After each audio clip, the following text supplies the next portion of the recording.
Nah, hari ini kita kumpul tujuannya apa? Untuk membuka wawasan bapak-bapak sebagai pejabat pembantu PPDB. Di samping itu juga, nanti setelah ini kami minta nanti notulen mau dibuat Pak Wadi, nanti saya share ke kepala unit masing-masing supaya hasil dari sini ada notulennya.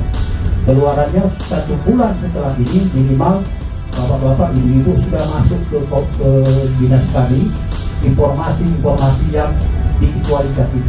Bismillahirrahmanirrahim. Atas izin bapak ibu sekalian, acara pertemuan dan pembinaan pejabat pengelolaan informasi dan dokumentasi PPDB Kota Palembang dengan resmi saya buka.